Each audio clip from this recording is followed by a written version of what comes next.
gynecologist at the Kenyatta National Hospital.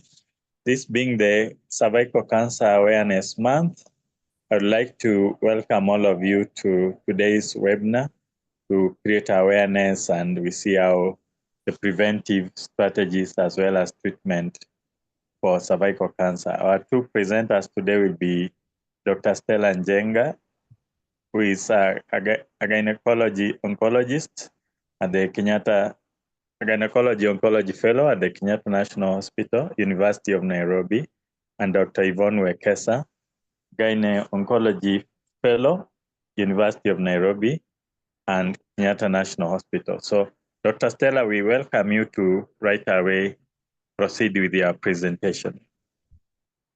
Okay. Thank you, Dr. Mukomba, and thank you for giving me this opportunity to share on cervical cancer screening.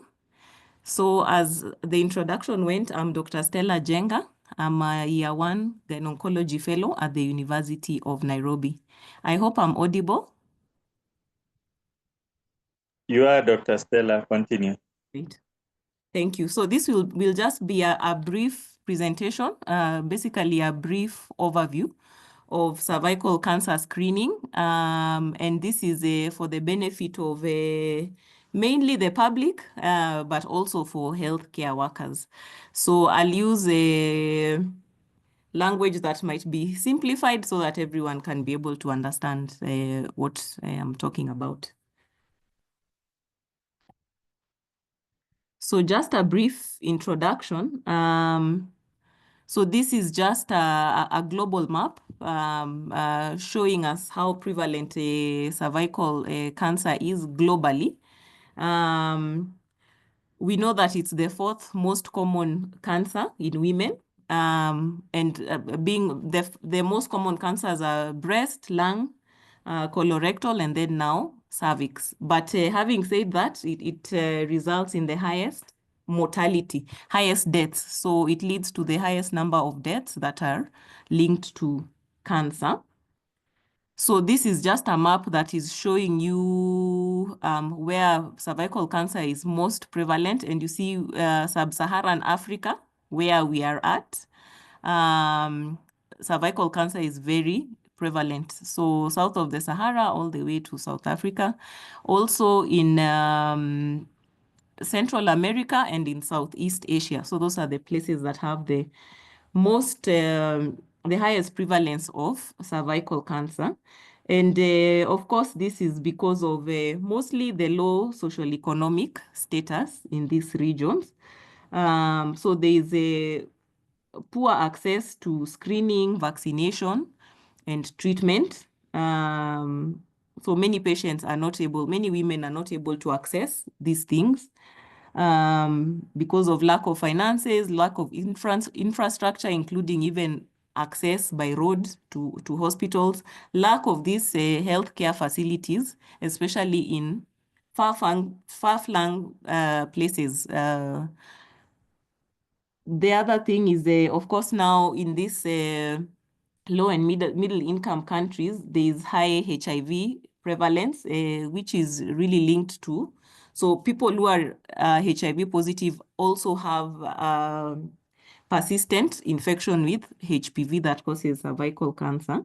And then, of course, there's a poverty, gender-based violence, a lack of personnel and equipment, even in the health facilities that might be there. So basically, globally, around more than 500,000 women get cervical cancer. There are more than 500,000 new cases of cervical cancer per year in the world. And out of this, you get 350,000 deaths per year again.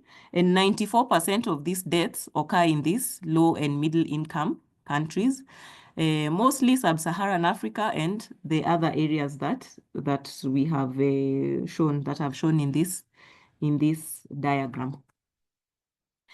Again, according to WHO, more than 1 million women are living with cervical cancer currently. So in Kenya, again, it's the second most common cancer in Kenya and in East Africa as well. And it's second only to breast cancer. And again, it's the second most common cancer, but it accounts to the highest cause of cancer deaths in women. So on average, we see around 500 new cases of cervical cancer in Kenya and 3,000 deaths. So you can imagine that cancer burden that we have in Kenya. And of course, many women die from cervical cancer because they present late. They come when, so with cervical cancer, when you have symptoms most times already, it's late. It's a later stage of cervical cancer. And of course, most of the symptoms are bleeding, vaginal discharge, and such. So women present very late. By the time they present, they cannot be cured of the cancer, so it leads to most deaths. And why do they present late? So one, there is lack of awareness about generally cervical cancer in terms of screening, in terms of prevention. So there's a lack of awareness. There are those other factors that we talked about, lack of resources, including access to these facilities that offer screening, that offer vaccination. And then the other thing is culture. So there's a lot of privacy around the genital area, such that women they have this sense of shame talking about the genital symptoms that they have. So they don't talk about the genital symptoms. So by the time now it's severe, by the time you're bleeding, you Your are slides are not moving. passing. Oh, okay, sorry. Okay. Yeah, so those are some of the reasons that we have a lot of cancer deaths in the country. So, well, cervical cancer, 99.7% of cervical cancer has been linked to the human papilloma virus. So the human papilloma virus is a sexually transmitted virus. And it's been linked not only to cervical cancer, but to other cancers of the anus, of what we call oropharyngeal cancers as well. And there are many types of HPV, more than 200, around 50 or so have been shown to infect the genital area, the genital tract. And out of the 50, about 15 to 17 have been linked to cervical cancer. And those are the ones that we call high-risk HPV viruses because they've been linked to cervical cancer. So of these high-risk types, HPV 16 and 18 causes 70% of cervical cancer. There are other high-risk types that cause around 20% is caused by another 5 types, which are 31, 33, 45, 52, and 58.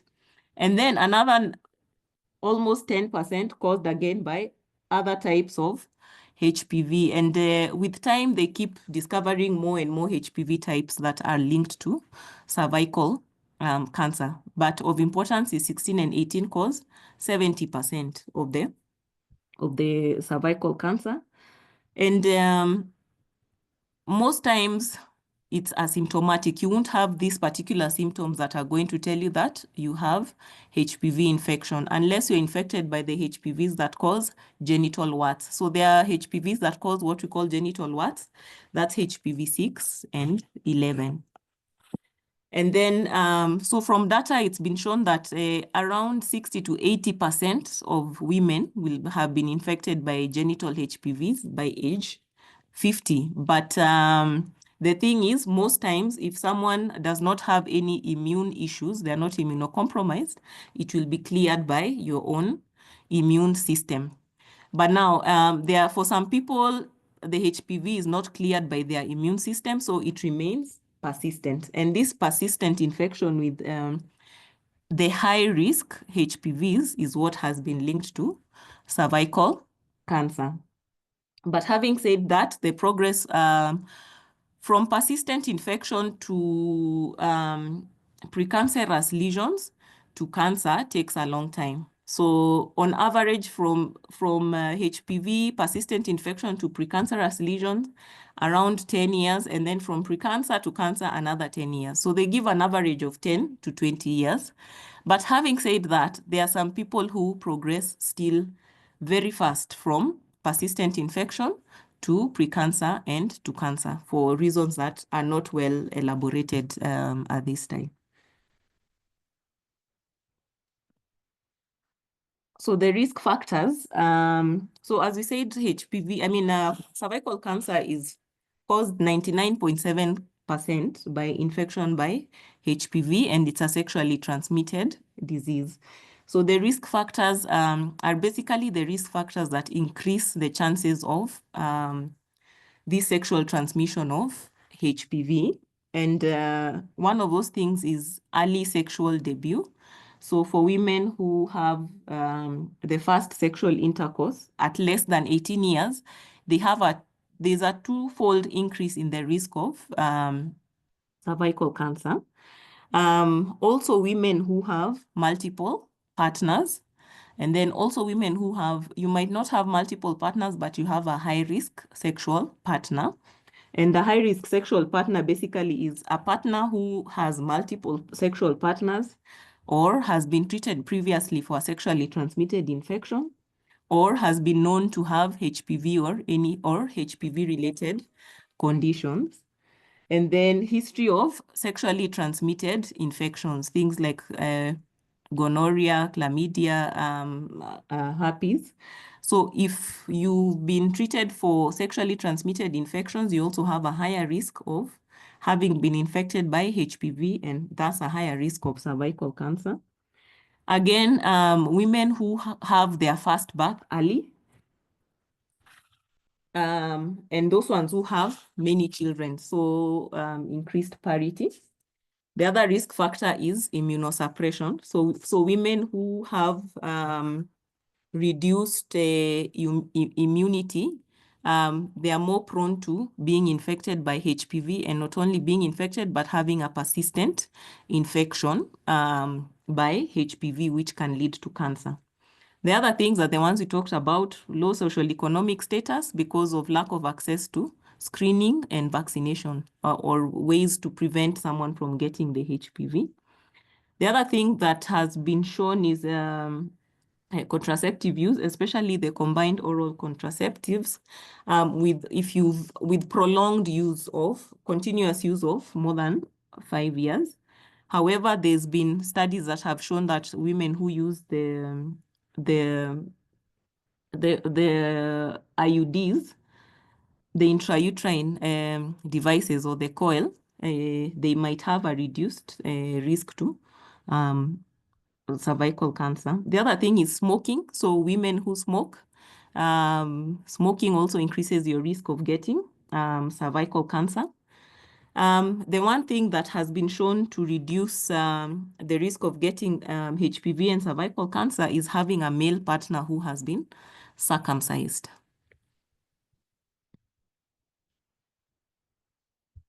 So how do we prevent HPV infection? So we have what we call primary prevention, which is basically preventing initial infection or subsequent lesions that the precancerous changes that you see after HPV infection. So we are preventing the initial infection.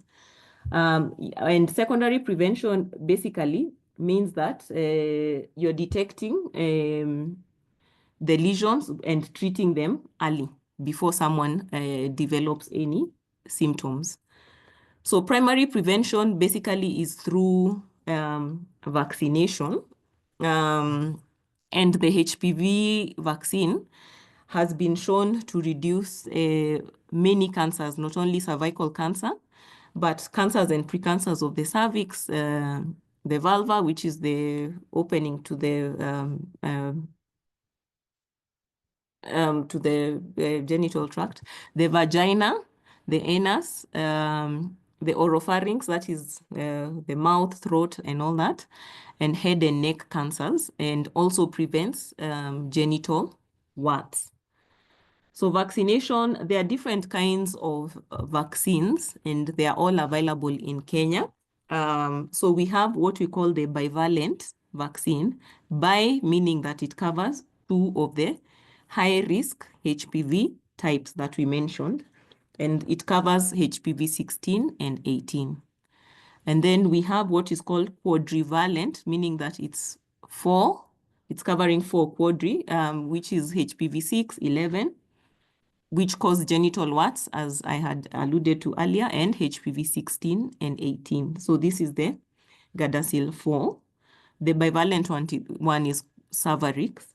And then we have the nonavalent one, which basically covers the 9 types of high-risk HPV types. I won't list all of them. That is information that you can find out there. So how the vaccines work, as we said, they prevent initial infection and the HPV-associated lesions, and also they prevent warts. And of importance is that they're also beneficial for males because, as we say, they prevent anal cancers, oropharyngeal cancers, and even penile cancers and the anogenital warts. The other thing is if males are vaccinated, it also reduces the prevalence of HPV infection for women as well.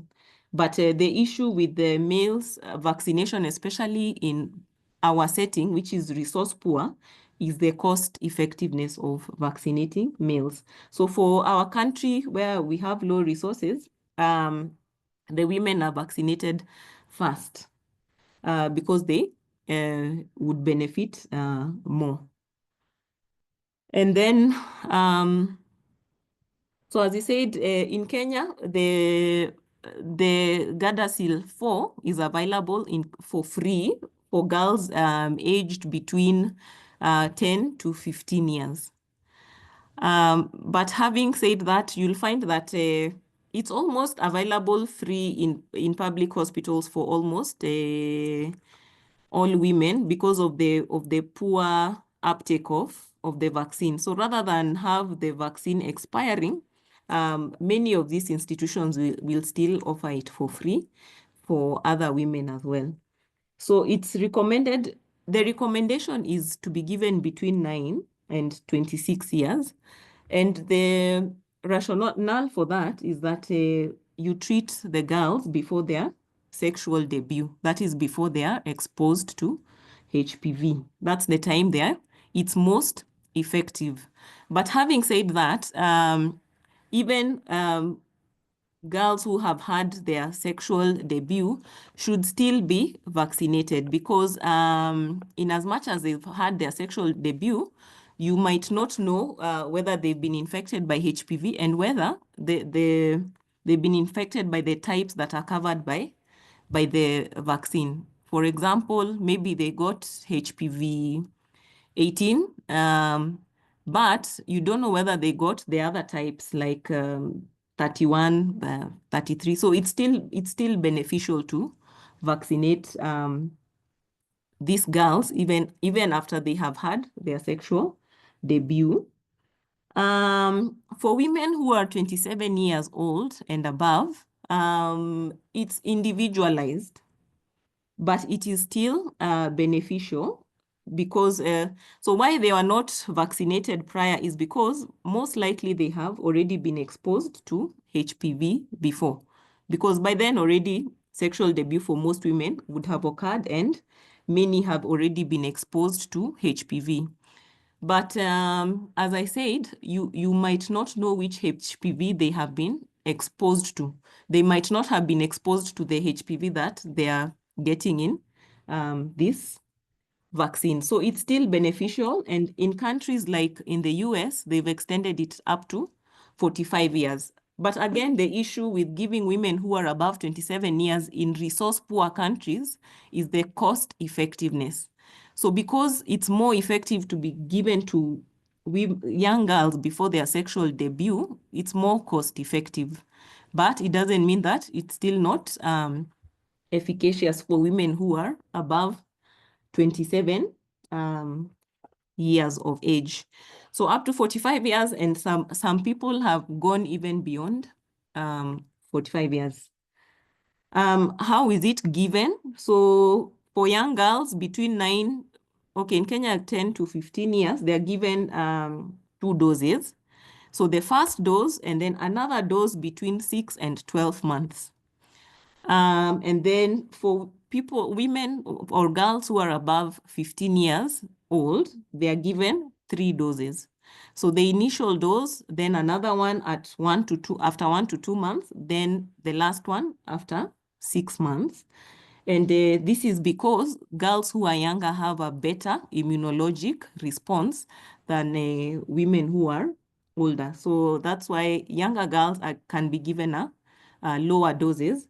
And currently, WHO even recommends a single dose for young girls. And in some countries already, they are giving only a single dose for the young girls who are 9 to 14 years of age. Again, even for older women, having the vaccine is better than not having it. Yeah, so it would still be beneficial even if someone were to get that 1 dose. So the other thing is for people who are immunocompromised, and people who are immunocompromised are not only people who have HIV, there are also people who are who have autoimmune diseases.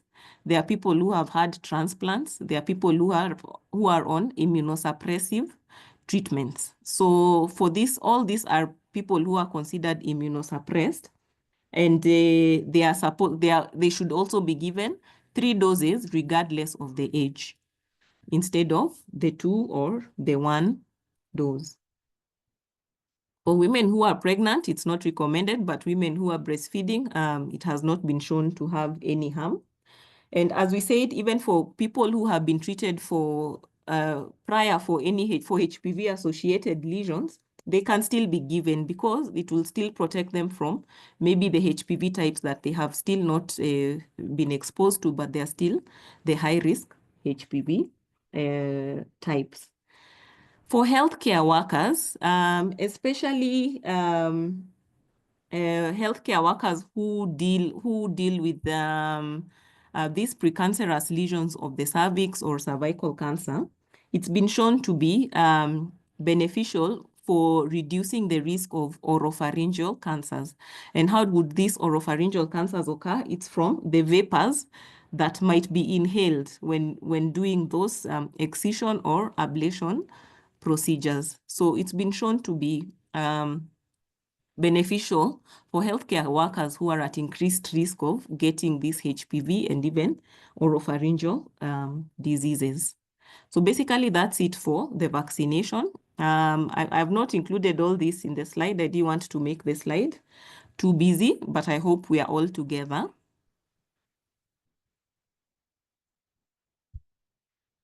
Secondary prevention, as we said, is now detection of early detection and early treatment before someone develops cancer or develops symptoms. And so basically, this is done through screening.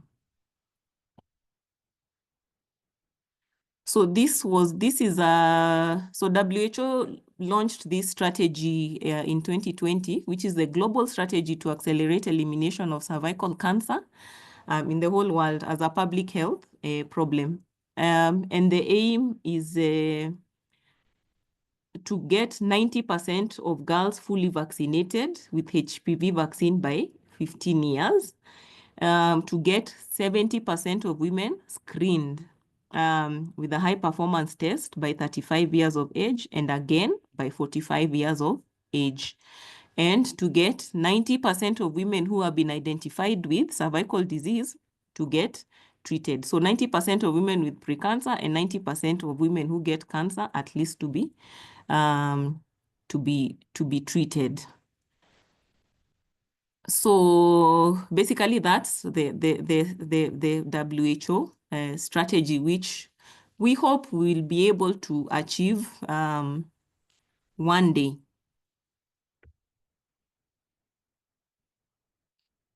Screening methods. So there are various ways in which women can be screened for these precancerous lesions.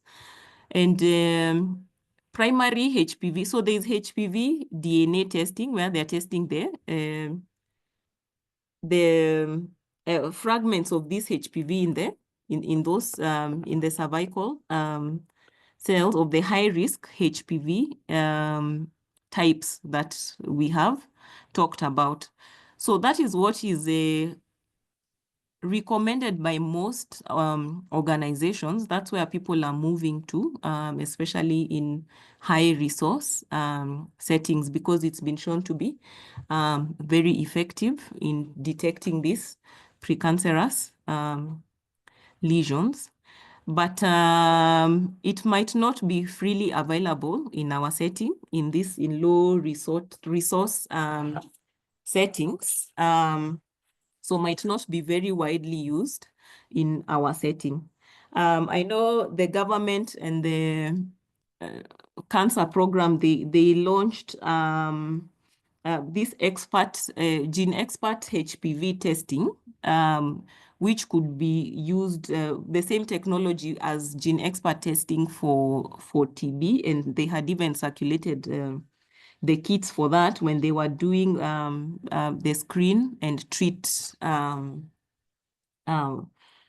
model. So, but still, primary HPV DNA testing has not really been widely taken up in our country. Pap smears. Pap smears are more widely available in Kenya and in low resource settings, but the issue for pap smears is usually the cost, because it can be quite pricey for seeing as we are in a low resource setting. And the other thing with pap smears is the lack of personnel. Like, we don't have pathologists who are enough for review of these pap smears all over the country. So the human resource is also a problem, and also the human resource for performing these pap smears. And then there is co-testing, where you do both the HPV DNA testing and the pap smear. So the combination of those tests has been shown to be more sensitive, rather more effective in detecting these precancerous lesions. And then we have what is called visual inspection with acetic acid and visual inspection with what we call Lugol's iodine. This is the most widely available in our country because it's rather cheap in terms of you only need acetic acid, which is vinegar, or the other substance called Lugol's iodine I have listed there. So initially, this was the first screening method for cervical cancer way back in the 50s, even in the Western countries, but got rapidly replaced by the pap smears, the cytological screening. But having said that, it's still useful, especially in resource limited countries. But so the issue with the VIAVILI is that it's very subjective. One person might see something and another person sees something else. But I guess with proper training of healthcare workers, it's something that you can try. So it's hard to standardize how someone sees something, but it's better. So doing a test is better than nothing. Having a woman tested, even if it's just having a speculum examination, even without the acetic acid, is better than no testing. So VIAVILI is also something that is used. There's also technologies around Viabili where it can be linked to smartphones and all that. So which women are screened? Women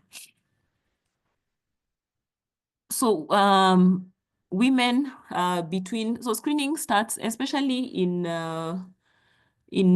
resource-rich countries, starts at 21 years of age. So from 21 to 29, okay, to 65 years of age. But for women who are between 21 to 29 years, the screening is through pap smears, the cytology that we have talked about. And this is because if you were to do the HPV test on these women, there'll be a lot of, many of them will turn out positive, which does not necessarily translate to them having a precancerous lesions because their immunity will be able to clear it. So for women between 21 and 30 years, pap smears are what is recommended. In Kenya, there's the Kenyan guidelines where the screening is recommended usually from 25 years of age. So women who are above 30 years old, so women between 30 to 65 years of age, there are three ways. So you could do the primary HPV testing where you're just doing the HPV testing, or you could do the pap smear alone. So if you're doing the primary HPV testing, it's done every 5 years. Every 5 years. If you're doing the pap smear alone, it's done every 3 years. Or there's the option of the co-testing where you're doing the HPV test and the pap smear. Now for that you do it every 5 years. And then for women who are older than 65 years, so no screening is necessary if they've had adequate negative prior screening results. And by adequate, we mean that in the last 10 years, they have had at least 2 negative HPV tests or 3 normal pap smears in the last 10 years. And that in the last 20 to 25 years, they have not been treated for any of these lesions, what we call the high-grade lesions that are associated with the HPV infection, those ones that I have listed there. So if they've not been treated for any of that over the last 25 years, or if over the last 10 years they've had negative screening, then the screening can stop. But having said that, people are moving more towards screening, even women who are above 65 years, because we see cervical cancer even in women who are in their 80s. I think the oldest I've seen is an 83-year-old who had cervical cancer. And that's because the life expectancy is longer nowadays. But that is not something that has been put in any guidelines. So it's individualized. And then women who have had a hysterectomy, and that is a total hysterectomy, a total meaning that your cervix has also been removed. They do not require, so it's important to know if you've had a hysterectomy, what type you had. It's always important to ask your doctor, was my cervix removed or it was not removed? So if it has been removed, no screening is necessary. And again, with those things that women who've not had a history of those high-grade lesions or cancer over the past 20 to 25 years. So after vaccination, so women who have been vaccinated, they still continue with screening. The screening has to continue even after vaccination against HPV, because remember we said there are many types of HPV that cause cervical cancer. So you might be vaccinated for some and not for others. And also sometimes you're vaccinated after already being exposed to HPV. As we said, in Kenya, screening starts at 25 years. So 25 to 29 years, it's through the pap smears. And then HPV testing for women who are above 30 years. And then, so where there's no HPV testing, or the women are likely to get lost to follow up, then you can use the visual inspection methods for testing through this screen and treat program, because as we said, being screened is better than nothing. At least having being screened is better than not being screened. And then pap smears, as we said, the issue with pap smears is the cost and also availability of the kits, availability of personnel like pathologists and even healthcare workers who can do these tests.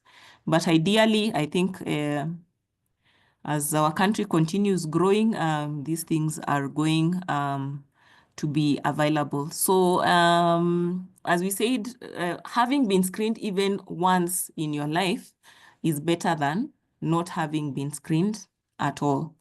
So I think my emphasis will be on the prevention, so vaccination and the screening for cervical cancer. Thank you for listening to me. That's the end of my presentation. Dr. Wekesa will take over from there.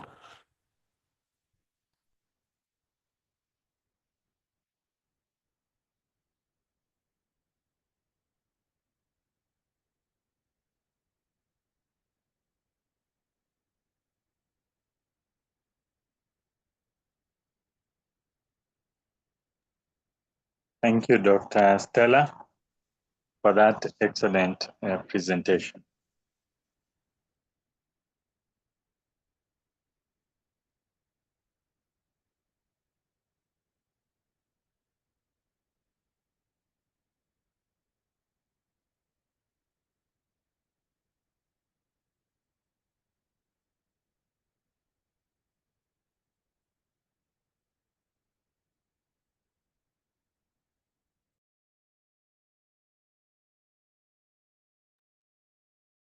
Thank you very much, Dr. Stella, for the very comprehensive introduction.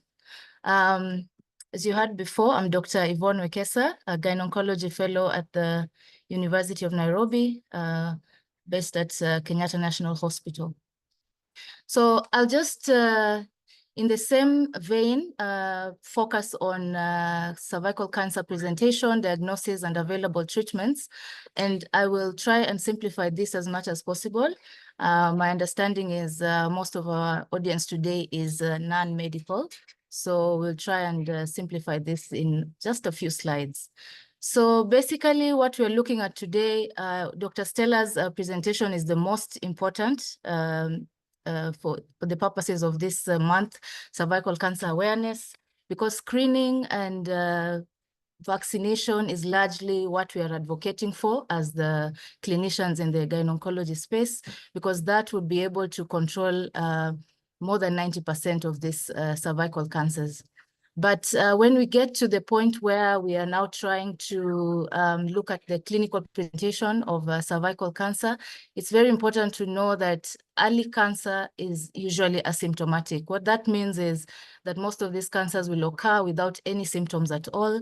So the precancerous lesions that we are able to pick with our pap smears and all the other screening methods that Dr. Stella spoke about, usually asymptomatic, you'll not have any symptoms, and as well as early cancer, you'll not have any symptoms. By the time you have symptoms, you probably have a little bit more advancement in the cervical cancer. So the most common symptom that you will have is abnormal vaginal bleeding. This could be either postcoital bleeding, which means bleeding after sexual intercourse, intermenstrual bleeding. So for women who have regular periods, this is usually a bit difficult to pick in women with irregular periods, but for women with regular periods, any intermenstrual bleeding should be evaluated for cervical cancer. Postmenopausal bleeding as well, any bleeding after the diagnosis of menopause, which means that this is a woman who has had no periods for a year and then suddenly starts bleeding again. That should raise your suspicion for cervical cancer. And also bleeding in pregnancy, which is very difficult sometimes to to think about cervical cancer in pregnancy, because most women will probably think this is a miscarriage, this is something else that is related to the pregnancy. But any bleeding in pregnancy should also be evaluated. The cervix at least should be looked at and evaluated by a healthcare professional to ensure that the about 3% of women who present in pregnancy with cervical cancer also picked up. The other common symptom that women will come in with is vaginal discharge that is usually copious in amount, large amount, and as well as foul smelling because of the tumor that is growing on the cervix. Sometimes it gets infected and it presents with that foul smelling vaginal discharge. And then in very advanced cases, because of the growth of the tumor with its extension into the surrounding tissues, you could have pelvic pain, you could have pressure symptoms because the cervix is very close to the rectum. It's also very close to the bladder. So you can have symptoms to do with bowel or bladder pressure. You could also have the cancer eating through the vaginal canal or the bladder as well as the rectum. And therefore you could have vaginal passage of urine or feces, but this is usually quite advanced cancer. And this is why most of our women, to be honest, in our setup, what we see a lot is advanced cancers, because as we know, the cervix is largely a hidden organ. It's not, external. So most women, when they're not feeling any symptoms, they will not be encouraged to go for screening or to go for any kind of examination. But I would encourage all the women to just at least yearly go for a pelvic examination, get a healthcare professional to actually look in and see what's going on in the cervix. So once we have these patients who have symptoms come to us, the diagnosis, the gold standard for diagnosis is to take a piece of tissue from that area that is abnormal. So this is what we call biopsy. And usually this piece of tissue is sent to the lab where certain parameters are looked at. And this histology diagnosis is the gold standard for saying that you have cancer or not. The other way that you can do this, your healthcare professional might suggest that you do what we call an endocervical curettage. This is where maybe a pap smear has suspected abnormal cells, but there's no obvious tumor on the cervix when they look with that instrument there called a speculum. So sometimes you might have to put a little scraper into the cervix, the cervical canal, and just take a little bit of tissue inside the canal and see whether the cervical cancer is in there. The other thing that we do in the process of diagnosis is imaging, but imaging is usually just to help us to get the correct stage for your disease. So what we do is either, depending on where you are, what's available, we try and do an MRI, a CT scan, sometimes a PET scan, sometimes a chest X-ray, but all these are just to help us see how far the disease has spread. As you know, cancer is a progressive disease. It could literally spread to every part of your body. So I know the speculum is a scary object for most women, but we hope that the healthcare professionals who have joined this Zoom can be, gentle and learn how to make our women feel more comfortable doing this procedure so that we can encourage more women to come for screening and testing. So when we look at the staging of cervical cancer, I will not go into this many stages, but just to understand that our treatment is usually based on how far the cancer has spread. So we have these 4 main stages for any cancer: stage 1, stage 2, stage 3, stage 4. I'll not go into the nitty-gritties of what is what, but just to understand that whatever you might have a different treatment from, let's say, somebody else you heard about had cervical cancer, just because of the stage that you present with, the treatments could be very different. So these are the general considerations that we have for treatment. We look at the stage of the disease, we look at the age of the patient, we look at the functional status and other comorbidities. This just means you might have other, for example, we might want to do surgery on you, but you have probably like a heart disease that does not allow you to be put under anesthesia or go to theater, and therefore we prescribe a different kind of treatment. We also look at fertility desires because, as you know, this is a cancer that affects women of the reproductive age. And so we are moving more into considering the fertility desires of patients when they come in with this. We also look at whether the patient is pregnant at the time of diagnosis or not, because then the treatment changes a little. And then we also look at the availability of the treatment modalities. We know that we have challenges in our country with the availability of radiotherapy, sometimes stockouts of chemotherapy and all this. And so sometimes we have to consider what is available to us. But just to say, the entire all the treatments that are available for cancer treatment are actually available in Kenya. So you don't have to go to India. So the available treatments that we can prescribe to our patients. So number one is looking at the precancerous lesions.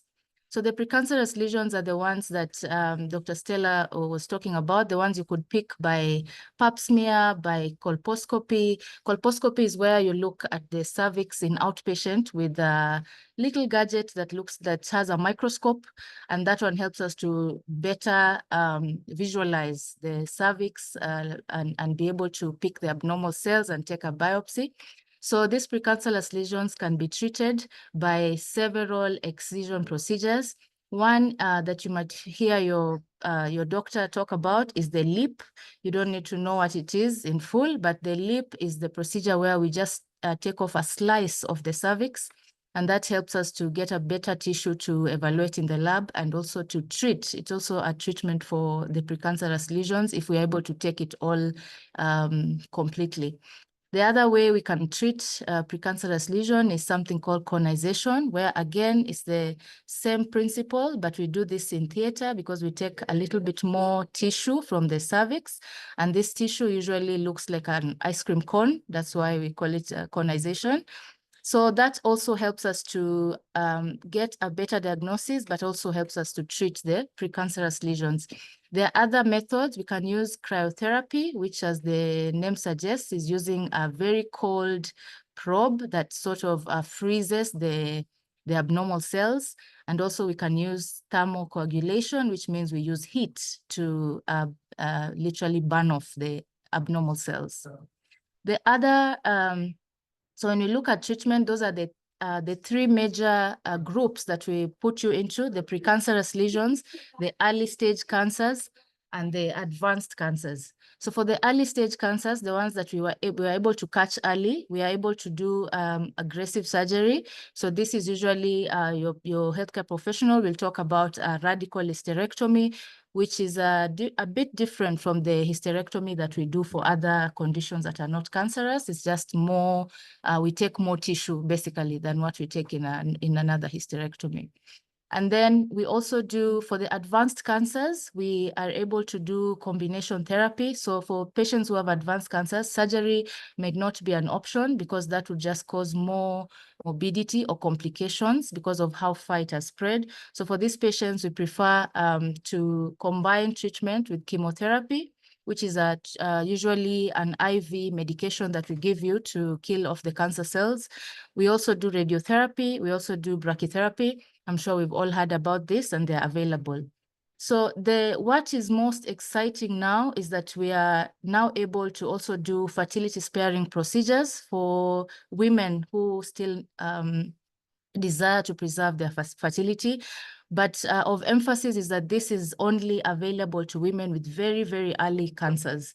So if the cancer has already spread beyond the cervix, or it's quite a large size on the cervix, we might not be able to do this. But for patients who are screened and they're picked very early, then we are able to do the fertility sparing procedures.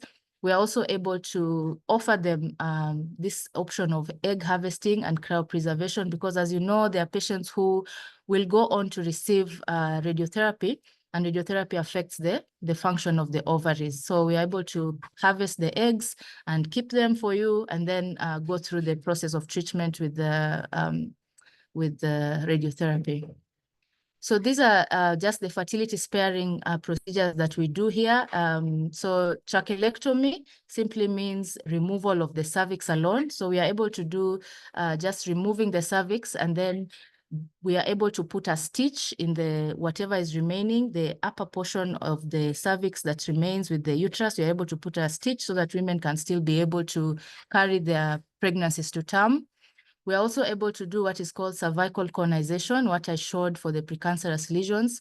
For very, very early cervical cancer, this can also be an option for patients who wish to preserve their fertility. So that I've actually gone through the available treatments that we have in our setup. And now, just to finish off, we're going to look at some of the myths that we have about cervical cancer as I finish off. So number one myth is that, and as you sit there, you might say yes or no to these questions, that number one, only promiscuous women get HPV. I think we have established that that this is not true, that even one encounter can expose you to HPV. And therefore, it's very important to pass the message that everyone is susceptible to this HPV and should get the vaccination. So not only, promiscuous women need to get the HPV vaccination. Number two is that condoms protect you from cervical cancer. Again, this is a myth because we know that there's some protection, but this is a skin-to-skin contact kind of virus that is spread by skin-to-skin contact. So it's not 100% protected by condoms. And number three is that if you have HPV, you will get cervical cancer. I think I've seen a question in the chat box about the natural history of HPV and whether by 6 months, the HPV will have cleared. So in general, most HPV infections, including those with the carcinogenic, the ones that are high risk and cause cancer, will be cleared, will resolve within 12 months. But like Dr. Stella said, there are some patients who are at higher risk of having their HPV persist because of other things like low immunity, multiple infections because you have multiple sexual partners, having a partner, you have repeated exposures. And so those are the people who might have a persistent kind of HPV. But it doesn't mean that if you're HPV positive today, you'll definitely get cancer. No. And then women with HPV will experience warning symptoms. I think I went through that most of the women with HPV will have no symptoms at all. And by the time you get symptoms, usually you're a bit advanced in the cervical cancer. You cannot get HPV vaccine if already sexually active. I think Dr. Stella spoke about that, really you can get it. You can get the HPV vaccine. Biopsy spreads the cancer. This is a big one that I hear in clinic a lot. Doctor, if you get a biopsy from my cervix, will it not spread the cancer? So the answer is no, it will not spread your cancer. As gynecology practitioners, we have some cancers that can be spread by biopsy. And one of those is the maybe ovarian, which is if it's very early and we take a biopsy, it could spread it because it's within an enclosed cavity in the abdomen. But the cervix, as you know, is an external organ, and so you can safely get a biopsy without spreading the cancer. After vaccination, you no longer need screening. Again, I think I've seen this in the chat box. One of you asked about this. So you must continue with the screening even after vaccination. Like Dr. Stella said, the vaccine does not cover all the possible HPV high-risk types. We have over 100 HPV types and about 13 that are high risk. So we have no vaccine that covers 13 yet. So please continue with the screening. And finally, you cannot screen for cervical cancer in pregnancy. This is a big one. I think just last year, we've seen quite a number of patients with cervical cancer and pregnancy, and mostly because they had symptoms during pregnancy that were attributed to the pregnancy. So it's very important to know that you can safely have a screening, you can have a pap smear, you can even have a biopsy in pregnancy. if indicated. Okay, so it's important to know that the whole there are certain things we don't do in pregnancy. For example, the scraping of the cervix that I was talking about, the endocervical curettage, we might not do that. We might not do like a cone biopsy in pregnancy, but there are certain things that we can do to screen and treat cervical cancer in pregnancy. And as I finish off, just to again reiterate what my colleague said, that this is where we are moving. We really would like to emphasize vaccination and screening. And hopefully by 2030 we'll be somewhere. We might not have achieved the target that is, 30%. I mean, for women, less than 4 cases of cervical cancer per 100,000 women, but we'll be somewhere. And I know that in Africa, we already have countries that are already showing us the way, like Rwanda, who have achieved already 90% vaccination for their population. So I think we are able to also get there if we just spread the correct message and get rid of all these myths that people have about vaccines. Thank you. Thank you, Dr. Yvonne Wekesa, for that excellent presentations. Maybe you can handle a few of the questions. Somebody is asking whether there is a contraindication to screening.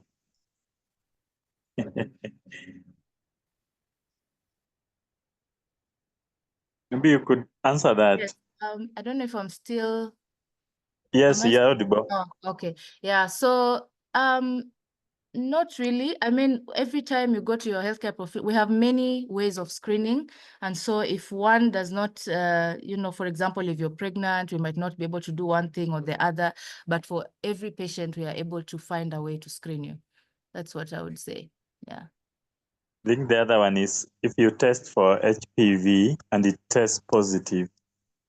So are there any treatments available or what? Yes. So for patients who are remember we said HPV has many, many subtypes. And so if you have the high risk HPV, then we are able to do what we call a colposcopy exam, which is just taking a closer look at your cervix under the microscope in outpatients. You don't have to be admitted for this. We can look at the cervix and see closely if there's any areas that we need to biopsy or take a sample and examine that. But usually for patients who have HPV positive, we follow, HPV high risk positive, we follow them up more closely than the general population. Yes. Yeah, thank you. So I think, most of the issues have been addressed comprehensively, and I thank you for that presentation. The emphasis is on prevention of this cancer that kills more women than any other cancer, as we have had vaccination, and vaccination is absolutely safe. The vaccines do not have contraceptives. They do not have any other harmful materials.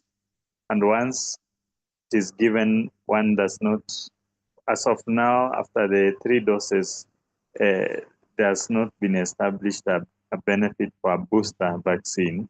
So once one has had the total number of scheduled vaccines at the initial time, then that is enough. A lot of propaganda of how harmful the vaccines are, that is not true. The vaccines are very safe. They are 1,000 times safer than getting this breakthrough.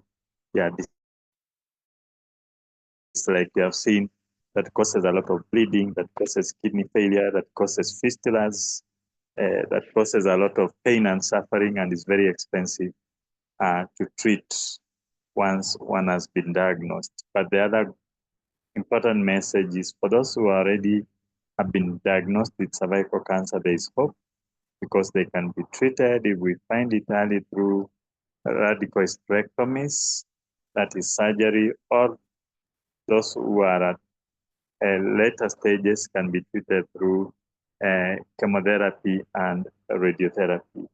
So the main message is screen, vaccination. So I would like to thank you all for attending today's webinar. And until next time, thank you very much.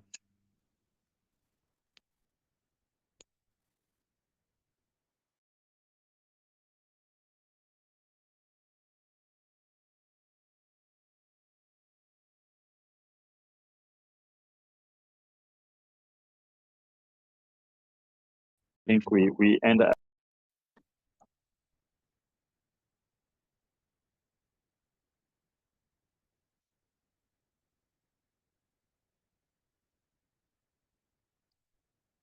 So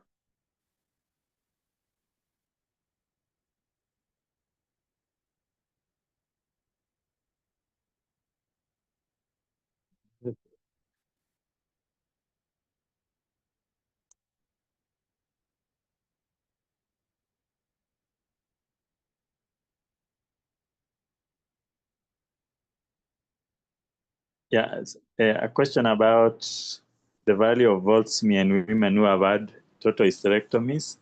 I think this is mostly important in those who have hysterectomy secondary to cervical cancer or dysplasia.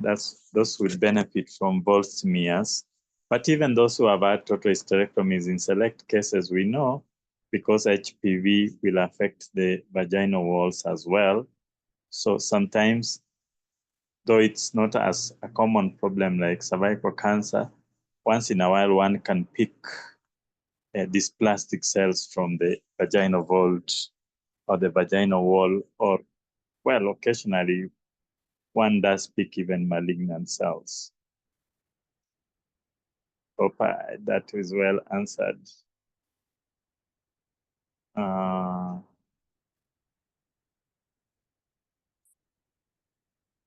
Yes. So lastly,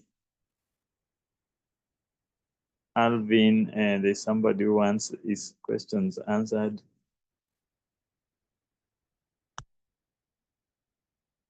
The question is not clear.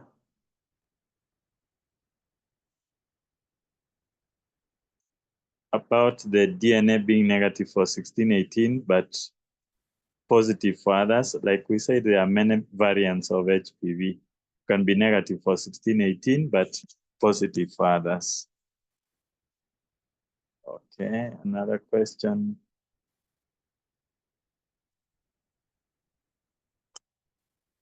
For Alvin, it's not clear what your question is. I think the question by Michael, whether you need to do Voltsme after TH, if it's simple hysterectomy for non-malignant conditions, probably it might not be as useful. Oh, okay. Somebody who has received bivalent, can they get quadrivalent? It will not be of any added value.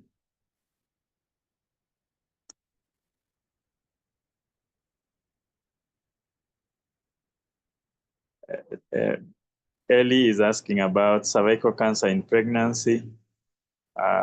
We are seeing, yeah, we quite see, we're seeing quite a number. In fact, just a few hours ago, we were operating on a lady with cervical cancer in pregnancy.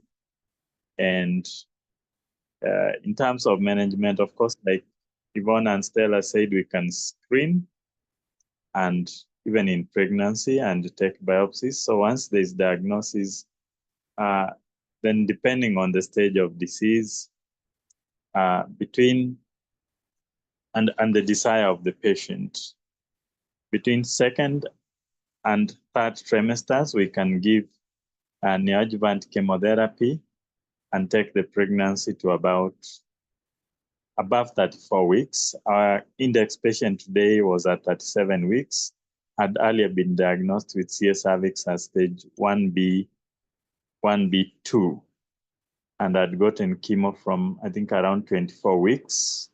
And we were operating on her today. The lesion had completely vanished, but nevertheless, we did radical hysterectomy in the same sitting with the cesarean section. Yes.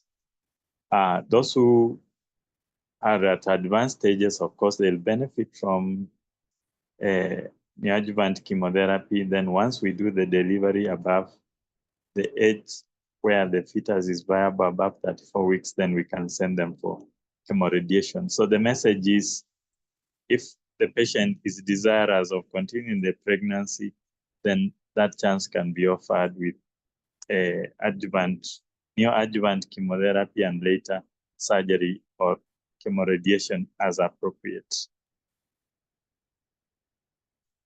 Yeah, just a mention of cervix in pregnancy. Let me see whether there's anyone I haven't answered.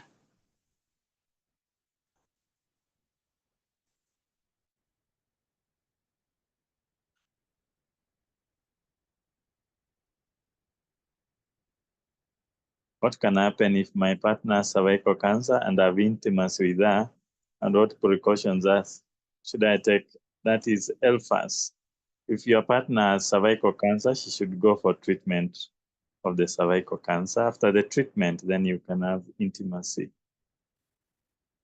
Yes, but you need to practice now faithfulness, because likely you will be a carrier of the high-risk HPV types. Can HPV vaccine prevent ovarian cancer? The answer is no. Ovarian cancer is caused by totally different causes. It is HPV vaccine because it only blocks HPV, which does not cause ovarian cancer. Is cervical cancer inheritable? No, it's not.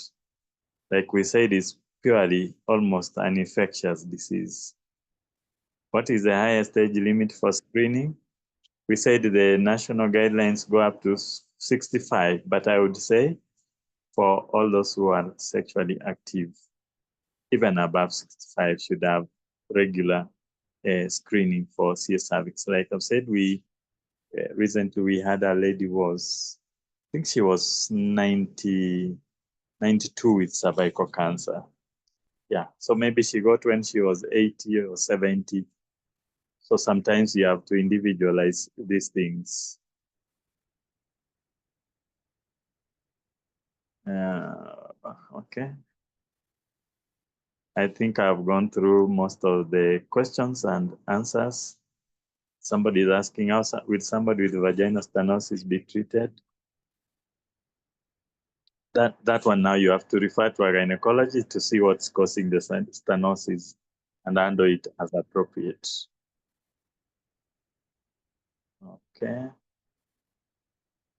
The cost of the screening, most of the screening will cost between 500 to 3,000 if you are talking of a pap smear, which needs cytology. The HPV screening is also about 3,000 if you are to go where the price is not subsidized.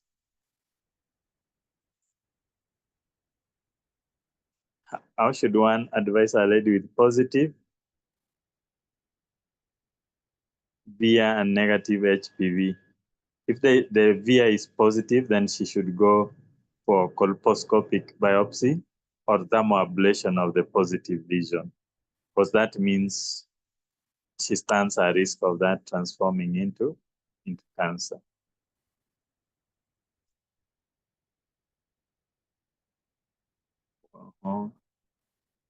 Yeah, I think, thank you very much. I think we've tackled most of the questions. I thank you for attending. Thank you very much.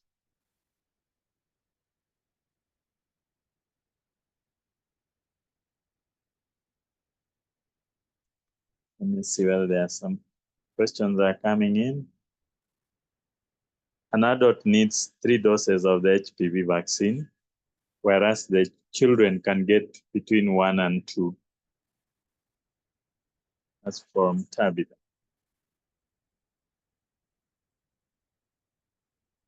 Yeah, somebody is asking about treatment of CS cervix. It is treatable, yes. If somebody is fortunate to get, it's treatable either through surgery or chemotherapy and radiotherapy.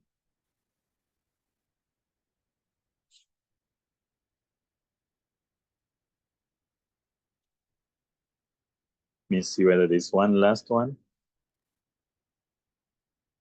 yeah, I think we've dealt with most of the questions. And for those who have more queries, you can visit your nearest healthcare provider, your nearest gynecologist, and they'll be able to provide you with the appropriate answers. Thank you very much.